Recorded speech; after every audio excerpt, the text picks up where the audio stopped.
안녕하십니까, 정환진입니다. 여러분들도 육개장 좋아하시죠? 저도 육개장을 굉장히 좋아합니다.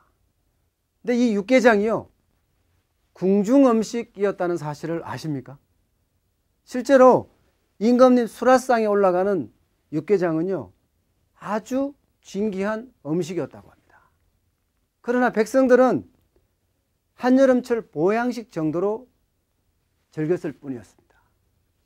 그런데 시간이 지나면서 잔치집이나 상갓집이나 사람들이 많이 모이는 곳에 육개장이 나오다 보니까 어느 날 갑자기 천덕꾸러기 신세가 된 거죠. 그런데 이 천덕꾸러기 육개장을 최영욱 대표는 아주 귀한 음식으로 만들었습니다. 처음 육개장을 접했을 때는 분명히 천덕꾸러기였습니다. 그런데 최영욱 대표가 전국 육개장 맛집을 돌아다니면서 나름 연구하고 개발하고 또 거기에 많은 아이디어를 집어넣어서 지금은 맛있는, 그리고 또 누구도 흉내 못 내는 육개장으로 탈바꿈을 했습니다. 최영욱 대표는요, 1971년 인천에서 태어났습니다. 2남 1녀 중에서 장남이었는데요. 어린 시절 아버지가 건축회사를 운영했습니다. 덕분에 아주 유복했었죠. 또 나름대로 그림에 재능이 있었고요. 그래서 부모님은 개인 과외를 붙여줄 만큼 최영욱 대표는 그림에 집중할 수 있었습니다. 그러다 보니까 전국 사생대회를 거의 싹쓸이 하다시피 그 실력을 유감없이 발휘를 했었던 거죠. 그런데 항상 좋은 일만 있는 것이 아니잖아요. 호사다마라고 했습니다. 1984년에 아버지가 크게 파산을 하고 맙니다. 물론 아버지는 빚을 감당할 수 없어서 몸을 숨겼고요. 이 삼남매와 어머니는 어쩔 수 없이 10평 빌라로 이사를 가게 됩니다. 그때부터 어머니가 모든 생계를 책임을 졌죠. 뭐 식당에 주방 보조로 나가는 건 당연하고요. 여자가 할 수 있는 일이라면 정말 온갖 일을 다 했다고 해도 과언이 아닙니다. 그러면서 이 삼남매를 키워냅니다. 물론 최영욱 대표도 화가의 꿈을 자연스럽게 접게 됩니다. 그리고 1987년에 일반계 고등학교인 동인천 고등학교에 진학하게 됩니다. 물론 학교 다닐 때도요, 어릴 때 호화스럽다는 건 어디 가고요, 나도 모르게 위축돼 있고 그러면서도 아주 평범한 그런 학생이 되었던 거죠. 그리고는 곧바로 군대를 들어갑니다. 뭔가 새로운 삶의 어떤 방향을 정할 수 있을까? 어차피 대학을 못 갔었고 내 나름대로 어떤 설계를 하기 위해서 뭔가 바꾸기 위해서 군생활을 시작을 합니다. 군생활은 의무경찰을 했는데 일선경찰서에 배치를 받아서 순찰하는 업무를 했었습니다. 어릴 때 아버지가 없었잖아요. 그러니까 아버지에 대한 그리움이 늘 있는 거예요. 군생활하면서 특히 경찰서에 배치를 받아서 순찰 업무를 할 때 나도 모르게 어르신들의 말동무가 되고 또 그들의 일손도 돕고 그러면서 아버지에 대한 그리움을 해소했습니다. 그렇게 다정다감하게 대하고 나름 열심이니까 어떤 한 어르신이 군 제대하고 나하고 같이 일하자 하고 제안을 할 정도였습니다. 근데 실제로도 1993년에 군대를 제대를 하고 나서요, 그 어르신이 제안했던 회사, 인테리어 회사로 출근을 합니다. 그런데 인테리어 기사 생활이 정말 만만치 않았습니다. 말은 인테리어인데 실제 인테리어를 하러 가려고 그러면 가게든 건물이든 가면 일단 내부를 다 뜯어내야 되고요. 그러면서 거기에 각각 요소별로 뭔가를 집어넣어야 되는데 그러려고 그러면 그 일 자체가 그야말로 막노동인 거예요. 그런데도 최영욱 대표는 참 좋았습니다. 왜냐하면 정말 아무것도 없는 데서 아주 색다름을 창출할 수 있었으니까요. 그 나름대로 자부심도 가득했고요. 그런데 시간이 지나면서 점점 마음이 달라지는 거예요. 월급은 100만 원밖에 안 되고요. 또 생계를 책임지고 있는 어머니에게 그 대부분을 주고 나면 자기는 늘 몇만 원 인생인 거예요. 부자가 되고 싶은데 부자가 되려면 많은 시간이 필요한 거예요. 많은 시간이. 바로 그때 같이 인테리어 기사를 했던 친구가 동업을 제안을 합니다. 야, 우리 이대로 가자가는 결국 부자가는 되기는커녕 몸만 망가진다. 우리 같이 한번 해보자. 최영욱 대표도 정말 듣던 중 반가운 소리였습니다. 그래, 한번 해보자 하면서 둘이가 의기투합을 합니다. 그러면서 아버지에게 전화를 합니다. 아버지, 저 사업합니다. 이렇게 말입니다. 아버지, 제가 그동안 못 모셨던 것을 내가 빚을 다 갚아드리고 아버지를 제가 꼭 모실게요. 그렇게 돈을 벌을게요.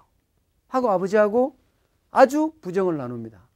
그때 아버지는요, 정말 당신의 전 재산이었던 300만 원을 모아서 아들에게 지원을 합니다. 정말 대단한 부정이죠. 저도 그렇게 느껴집니다. 절절함이 느껴집니다. 근데 최영욱 대표는 어떻겠습니까? 정말 내가 이 돈으로 꼭 성공해야지 하는 그런 자신감이 가득 찹니다. 비록 둘이 합쳐서 1,000만 원도 안 되는 창업 자금이었지만 그래도 할 수 있다는 자신감, 젊음이라는 자신감이 도전욕을 불러일으켰던 거죠.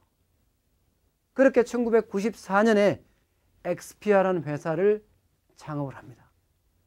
그런데 젊은 친구들 둘이서 창업을 해놓긴 했는데 일이 들어오겠습니까? 전화 한 통 없는 거예요. 근데 누구나 마찬가지겠지만 회사는 뭐 돈이 없으니까 아주 구석진 데다가 엘리베이터도 없는 곳에 사무실을 마련해 놨겠죠. 그리고 전화 한 대 놓고 기다렸겠죠. 그리고 옛날에 내가 일했던 사람들을 쭉 찾아갔을 겁니다. 근데 찾아가본들 특별한 무슨 안이 있겠습니까? 없죠. 왜? 기존에 하던 회사가 있기 때문에 갑자기 바꿀 수도 없고, 또 인테리어라는 것이 뭐 하루아침에 툭툭 바꾸고 이런 문제가 아니잖아요. 실제로 일이 전혀 안 들어오니까 누구나 일이 안 들어오면 주머니에 돈이 없으면요, 돈을 벌기 위해서 뭔가 활동을 합니다. 그렇지만 CEO 자질을 가진 사람들은 좀 더 활동이 다릅니다. 왜 이렇지 하고 문제점 파악에 나서는 거죠. 그러면서 창업 서적들 뒤지고요. 또 밖에 나가서 사람들 만나고 어울리고 그들이 도대체 무슨 생각하는지를 가서 보는 거예요. 들어보는 거예요. 스님, 창업자들한테 내가 뭘 잘못했는지도 알아도 보고요. 뭔가 적극적인 노력을 하는 거죠. 적극적인 노력. 근데 아주 단순한 거였습니다. 사실은. 문제를 파악해 보니까 엑스피아 인테리어 회사인지를 아무도 모르는 거예요. 쉽게 생각하면 홍보가 전혀 안 돼 있던 거예요. 그때부터 최영욱 대표는 그래, 일단 홍보부터 먼저 하자. 최영욱 대표는 대학가로, 동업자는 지하철역으로 나갑니다. 그러면서 발품으로 돌아다니면서 나 인테리어하는 사람입니다. 정말 전단지 하나 주면서 내가 인테리어하는 사람이니까 나한테 일 좀 주세요. 이렇게 하루 종일 걸어 다니는 거예요. 그야말로 저녁에는 만신창이가 될 만큼 지치고 고됐죠. 그래도 있잖아요. 이 젊음이라는 게 있고 또 미래의 꿈이라는 게 있으니까 실망하지 않습니다. 늘 세상에는 더 좋은 미래가 있기 때문에 늘 노력합니다. 포기하지 않고 또 찾아갑니다. 한번 찾아가면 거절하면 또 찾아가고 이렇게 자꾸 찾아갑니다. 사람이 한 번 볼 때, 두 번 볼 때, 10번 볼 때 완전히 달라집니다. 그러면서 고객들도 차츰 내 속으로 들어오는 겁니다. 그래도 말입니다. 인테리어 공사라는 게 쉽게 젊은이들한테 던져주고 맡길 수 있는 공사가 아닙니다. 서민들 입장에서는 그 인테리어 공사하는 비용이 만만치 않을 뿐더러 한 번 잘못했을 때 손해는 막심하기 때문입니다. 때문에 고객의 태도는 변하지 않는 거예요. 계속 냉랭한 거예요. 당연히 기본적인 생활이 안 되겠죠. 정말 아내는 생활비 걱정하다 못해요. 각종 공과금까지 연체가 됐었으니까요. 심지어는 가스비를 못 내갖고 추운 겨울 내내 거의 난방이 끊어지고 감기를 달고 살았을 정도예요. 그래도 병원에도 못 갑니다. 정말 잔돈 몇천 원이 없어서 말입니다. 최영욱 대표는 정말 하는 수 없이 어머니에게 도움을 요청합니다. 그야말로 최후의 수단으로 말입니다. 어머니, 저희 집사람이 감기가 떨어지지 않네요. 제게 단돈 몇만 원이나 좀 빌려주시겠습니까? 당시 목사님이었던 어머니는 아주 한마디로 거절해버립니다. 어머니는 다른 이웃 돕기에 대해서는 열심히셨는데 자식을 돕는 것에 대해서는 굉장히 인색했던 거예요. 나도 모르게 어머니를 원망할 수밖에 없었어요. 야속하다. 어떻게 우리 어머니가 저럴 수가 있을까? 그런데 어느 날이었습니다. 길을 가다가 어머니 교회에 다니는 성도 한 분을 만나신 거예요. 근데 그 성도분이 하는 말이, 목사님이 자네 걱정에 잠못을 못 이루네. 기도할 때마다 자식 기도만 하고 있네. 그 순간 목이 메이는 거예요. 아이고, 어머니는 정말 엄마였구나. 어머니는 돈 몇만 원이 중요한 것이 아니라, 물고기를 갖다 주는 것이 아니라 낚시하는 법을 가르쳤다고나 할까요? 자식이 그 어려움을 극복해야지만이 성공할 수 있다는 그런 나름대로의 원칙에 의해서 행동했던 겁니다. 잠시 원망했던 내 마음이 오히려 아렸습니다. 그래, 어머니 뜻을 알겠다. 지금 다시 시작하자. 그리고 꼭 성공하자. 다시 한번 맹세를 합니다. 그리고 이번에는 아는 사람 찾아갑니다. 아는 사람. 무작정 남을 찾아가고 영업하는 것이 아니라 내가 아는 사람을 찾아가서 전단지도 돌리고 설명도 하는 거예요. 엑스피아는 인테리어 회사다 하고 설명을 하는 거예요. 근데 아는 사람한테 찾아가면 아무래도 정이 있거든요. 반응이 조금 나오기 시작합니다. 그때 아예 융단 폭격을 합니다. 대폭 가격 할인. 당연히 지인은 공사를 맡깁니다. 근데 한 번 맡았을 때 바로 내가 많은 이들에게 평가를 받습니다. 최영욱 대표는 정말로 성실시고 정석대로, 그리고 끝나고 나면 무조건 사후관리. 한 번 인연을 맺어놓으면요, 평생으로 쌓아가기 위해서 친분을 무조건 쌓습니다. 예를 들어서 맥주집 인테리어를 했다. 그러면 손님으로 방문을 해서 맥주도 마시면서 뭔가 인테리어가 잘못되어 있으면 또 고쳐주는 거예요. 뭐 돈 받는 거 필요 없이요. 커피점을 인테리어 했으면 그곳에서 손님을 만나는 거예요. 그냥 아예. 그러면서 또 인테리어 잘못된 것은 고쳐주고요. 당연히 그분들은 다 그야말로 최영욱 편이 되어버리는 거죠. 평생 고객으로 남는 겁니다. 이렇게 한 집, 두 집 이어가다 보니까 인맥이 정말 장난 아닌 거예요. 심지어 잔치집이나 상가집을 가려고 하면 너무 많아진 거예요. 바로 그때였습니다. 최영욱 대표는 그 잔치집, 상가집을 다니면서 육개장을 먹게 됐던 겁니다. 하나같이 맛이 없습니다. 왜 이렇게 맛이 없게 할까? 거기에서 CEO 특유의 호기심이 발동을 합니다. 육개장 연구를 한번 해보자 하고 관련 서적들을 뒤져봅니다. 뒤져봤더니 육개장은 임금님 수라상에 올라가는 궁중식품이었어요. 정말 귀한 그런 음식이었던 거예요. 일반인들이 육개장을 한번 먹으려고 하면요, 쉽게 먹을 수가 없었습니다. 여름철 보양식 정도로 먹었다고는 할까요? 그런데 이런 귀한 음식이 현대에서는 완전히 푸대접을 받고 있는 거예요.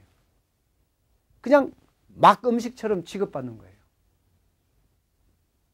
그때 기왕 시작한 거, 육개장의 본래의 맛을 한번 찾아보자. 돌아다닙니다. 2003년부터 전국의 육개장을 맛있게 한다는 집은 다 찾아갑니다. 찾아가서 먹고 기다렸다가, 그것도 밤새워 기다렸다가 가게가 문을 닫으면 쓰레기통도 뒤지는 거예요. 쓰레기통도. 쉽게 말하면 식재를 어떤 거 썼는지를 탐색하기 위해서죠. 그렇게 5년 동안이나 전국을 돌아다닙니다. 근데 그래 봤더니 역시 육개장은 5년 동안 다녀봤더니 그 비결은 국물에 있더라. 육개장 맛집이라는 곳은 모두가 국물 하나로 사람들을 끌어오더라. 그때부터 개발이 나서는 거예요. 낮에는 인테리어 하고요, 밤에는 육개장 개발하는 겁니다. 그러면서 차별화될 수 있는 남들과 다른 그걸 찾아내기 시작합니다. 나름대로는 신선설렁탕에서 아이디어를 얻어서 담백한 맛을 낼 수 있는 육개장을 만들자는 아주 큰 그리고 귀중한 목표를 정해놓죠. 그러면서 육수를 담백한 맛을 개발하기 위해서 정말 수많은 시행착오를 합니다. 도대체가 그 맛이 안 나는 거예요. 그때부터 주변에 반대가 시작됩니다. 아내부터 반대하고 지인들도 반대하고. 그런데 이 CEO들은요, 반대를 하면 할수록 오히려 더 강한 도전력이 생기는 게 CEO입니다. 포기는 없습니다. 사고를 잡뼈나 뭐 여러 가지 고기까지 집어넣어서 12시간 끓일 동안 앉아서 지켜봅니다. 어떻게 끓는지를. 그냥 불만 피워놓고 나가는 것이 아니라 처음부터 끝까지 졸면서 지켜봅니다. 그리고 한편 양념도 만들어 보고요. 그야말로 가진 노력을 다해서 본인의 많은 시행착오를 겪죠. 근데 그 시행착오 속에서 새로움이 나오는 거예요. 5년 동안 막기행을 다니다가 이제는 3년 동안 담백한 국물을 찾아내기 위해서 각종 재료들을 많이 넣어봅니다. 그랬더니 3년 끝자락에 정말 최영욱 대표만이 만들 수 있는 담백한 국물을 만들어냅니다. 그 다음이 또 문제인 거예요. 국물은 정말 담백한 맛을 내는 남다른 국물을 만들었는데 여기에 뭘 넣을까? 일반적으로 넣을 때는 뭐 콩나물이며 고사리며 토란이며 뭐 시래기며 이런 등등을 넣어봅니다. 전통적인 음식처럼요. 그리고 파격적으로 시금치도 넣어보고 당근도 넣어보고 우엉도 넣어보고 뭔가를 다양하게 넣어서 맛을 봅니다. 근데 생각한 맛이 안 나요. 국물은 분명히 최영욱 대표만의 차별화된 국물이 됐는데 식재료가 안 되는 거예요. 그때 순간 옆에 준비해놨던 큰 대파를 보게 됩니다. 최영욱 대표는 그냥 생각 없이 그 대파를 듬뿍 넣어서 끓인 거예요. 그 국물에다가. 그런데 그 맛이 정말 신기한 거예요. 국물의 담백함은 그대로 남아있고요. 파의 시원함, 거기에 양념의 얼큰한 맛까지 아주 남들이 흉내내지 못하는 맛을 구현한 거예요. 주변에서도 깜짝 놀라는 거예요. 나름대로 최영욱 대표는 이제 성공의 어떤 힘이 보인다. 그럼 내가 이렇게 만들었던 것을 도대체 뭐라고 붙일까? 육개장이라고 하지 말고 파개장이라고 하자. 그러면서 남들하고 다르게 만들어 보자. 그렇게 생각을 합니다. 그리고는 이제는 창업 준비에 나섭니다. 제일 먼저 하는 게요, 상권 탐색이죠. 서울을 고집하는 것도 아니고 부산을 고집하는 것도 아니고 인천을 고집하는 것도 아닙니다. 모두 다 돌아다녀 봅니다. 내가 실제로 돈을 벌 수 있는 상권이 어딘지. 뭐 본인 나름대로는 명동도 가보고요, 강남도 가보고, 뭐 부산에 잘 나간다는 서면도 가보고요, 인천에도 뭐 신포동이나 다 가보고요. 그런데 문제는 나한테 돈이 없는 거예요. 그동안 인테리어 하는 건 생활비였고요. 또 5년 동안 막기행에 3년 연구였습니다. 주머니가 동날 수밖에요. 그래서 A급 상권은 못 가고 결국 D급 상권을 택합니다. 물론 남들은 미친 짓이라고 하죠. 그렇지만 나는 자신이 있었습니다. 최영욱 대표는 내가 성공할 자신이 분명히 있었습니다. 그렇게 해서 찾아낸 곳이 인천 남동구에 있는 완전 D급 상권, 실패한 식당 자리를 계약을 합니다. 상권 분석해보나 마나합니다. 허허벌판 불모지입니다. 그런데 자신 있게 계약을 합니다. 그리고는 올인하기 위해서, 내가 그곳을 위해서 모든 힘과 역량을 다 집어넣기 위해서 20년 동안 일했던 인테리어 일을 그만둡니다. 그리고 2011년에 소담골이란 이름으로 8년 동안 고행을 해서 얻은 파게장, 쉽게 말하면 팔을 주 제재로 한 육개장을 만들어서 창업을 합니다. 물론 손님은 안 오죠. 허허벌판 불모지였습니다. 그야말로 D급 중에서도 D급 상권이었습니다. 실패한 식당 자리였고요. 그런데 최영욱 대표는요, 좌절하지 않았습니다. 그때부터 손님을 끌기 위한 아이디어를 냅니다. 마케팅을 찾은 거죠. 그때 발견된 게 바로 소셜 마케팅입니다. 소셜 커머스를 활용한 마케팅이었던 거죠. 최영욱 대표는 그루폰을 선택을 합니다. 그루폰을 선택한 다음에 40% 할인 쿠폰을 판매를 합니다. 40% 할인 쿠폰을 판매를 해서 그렇게 이익은 많이 보지 못합니다. 그러나 사람이 오기 시작한다는 사실이에요. 그러면서 판매가 조금씩 일어난다는 겁니다. 그때 한 번 더 내지릅니다. 파워 블로그를 모집을 합니다. 그 사람들을 전부 식당에다 초청을 해서 그 맛을 보여줍니다. 파를 중심으로 한 육개장, 파게장을 먹게 합니다. 이 파워 블로거들은 먹어보니까 정말 담백하고 맛이 있거든요. 결국은 이들은 돌아가서 그 블로그에다가 파를 주재료 한 육개장인데 너무 맛있더라 하고 하나씩 올리기 시작합니다. 그러면서 블로그가 도배가 되고요, 입소문은 소문대로 납니다. 입소문은 뭐라 그랬습니까? 대박의 핵심 요소입니다. 어느 날 갑자기 그 허허벌판 불모지에 손님이 가득 차는 거예요. 그야말로 문전성시가 따로 없었습니다. 그때부터 가맹점 문의가 오는 거예요. 물론 처음은 거절합니다. 저는 지금 소담골에 집중해야 되지 다른 데 눈 돌릴 시간이 없습니다 하고 정중하게 거절을 합니다. 그런데요, 이거는 보지 못한 남이었을 때고요, 가까이 있는 지인이 요청을 하면요, 어쩔 수 없이 그래요, 한번 해보시죠. 결국 거절하다가 그 요청을 들어줍니다. 근데 이때 최영욱 대표는 완전히 달랐습니다. 허허벌판 불모지에 식당을 만들어 놓고 그것을 판매하기 위해서 소셜 커머스를 활용했듯이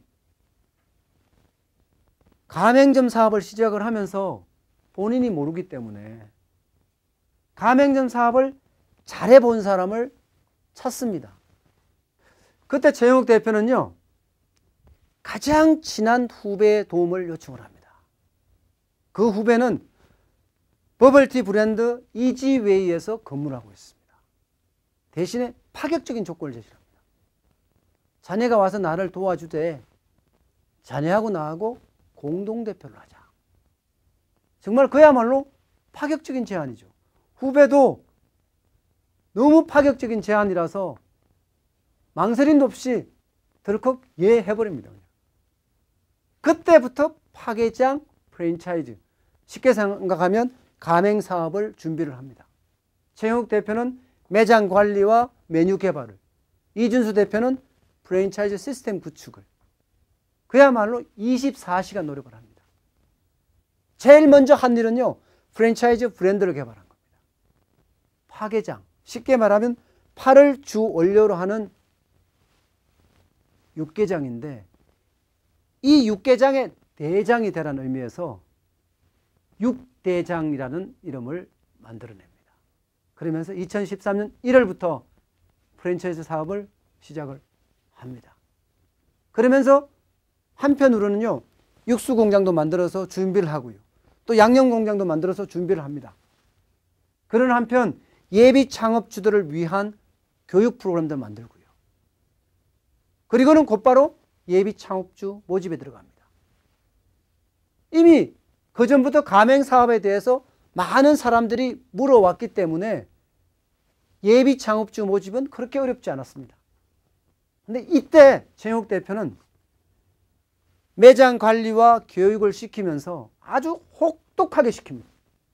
본인이 5년 동안 전국을 돌아다니면서 막기행을 했듯이 3년 동안 담백한 국물을 개발하기 위해서 정말 고행을 했듯이 이들에게도 그 모든 걸 전수하기 위해서 아주 지독하게 교육을 시킵니다. 그리고 드디어 2013년 4월에 가맹점 1호를 탄생을 시킵니다. 물론 이미 파괴장은 소문이 나 있었고요. 육개장의 대장이니까요. 당연히 1호점도 그 입소문에 의해서, 바이럴 마케팅에 의해서 손님들이 가득 차기 시작합니다. 물론 가맹점 문의는 계속해서 들어오죠. 그렇다고 하더라도 최영욱 대표는 무조건 내주지 않습니다.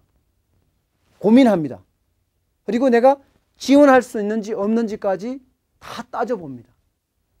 그야말로 상생해서 함께 살기 위한 방안들을 철저하게 마련합니다.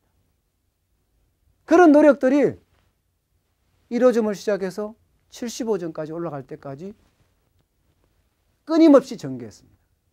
지금요, 매출액이 100억대 훨씬 넘어섰죠, 벌써. 이렇게 일치월장하는 데는요, 최영욱 대표가 고민하고 연구하고 그러면서 도전하고, 안 되면 발로 뛰어다니고요. 그러면서 나름대로의 어떤 남다름과 차별화를 추구하는 거죠. 육개장의 대장이 되기 위해서 말입니다. 지금 최영욱 대표는요, 육개장의 대장은 당연하고요, 이제는 외식 프랜차이즈의 대장을 꿈꾼다고 합니다. 한번 지켜보십시오. 분명히 할 겁니다. 오늘 여기까지입니다. 고맙습니다.